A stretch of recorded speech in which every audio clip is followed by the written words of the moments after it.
So hi guys, no? So good evening guys. Ngayon guys, andito naman ako guys sa Terminal 1. So i-welcome natin si ate guys, no? Si ate guys galing siya sa Pilipinas. So nagsawa na si ate sa bakasyon. Pero charot ha, blooming si ate ha. Blooming si ate, pero wala daw naka-charge si ate guys kasi wala, iniwan siya ng ano. Charge. Ay, yung asawa niya, doon pala sa iba nag-charge, no? Buang talaga. So, anyhow guys, so ayun na guys, hindi na natin patagalin guys, no? Ibigay na natin yung mga kayamanan ni ate guys para maganahan naman si ate. So nandyan sa harap te, baka yun na yun te, yung patingin-tingin sa YouTube. O, charot.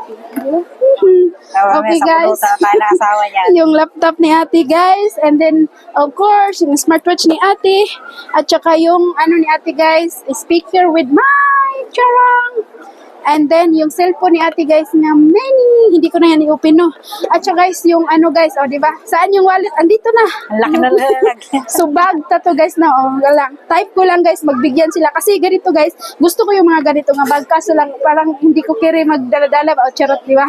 Gusto ko sa bulsa lang. Kaya, para naman ano, yung gusto ko, doon ko na lang inaano sa kanila. Ayan, diba? O, daming bulsa guys.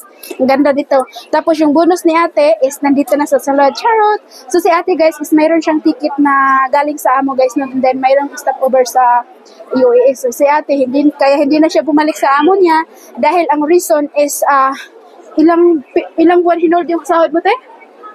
3,500 din. Oh, 3,500 real, no? Real ba te? Real. So hindi na, parang palitan na lang, tapos 7 years si ate sa amo niya, so walang, hindi binibigay yung indemnity, no? Indemnity tsaka vacation pay ba yun? So wala, imagine guys, for 7 years tapos yung ibang sahod hindi pa binigay. So mas maganda at least nakapag-decide si ate na ano. So kahit pa paano, yung pera ni ate ngayon is yung bonus niya na 10,000, and then yung refund sa ticket kay yung ginagamit namin na ticket is galing sa amo niya na mayroong stopover dito sa Dubai. So almost ang napera ni ate is 20,000. So okay na yun siya guys, no? Diba? Andiyan na sa loob. Sana magpuno to ng pera. Diba? Punuin mo talaga. Kasi biruin mo to, gold. Charot! O, diba?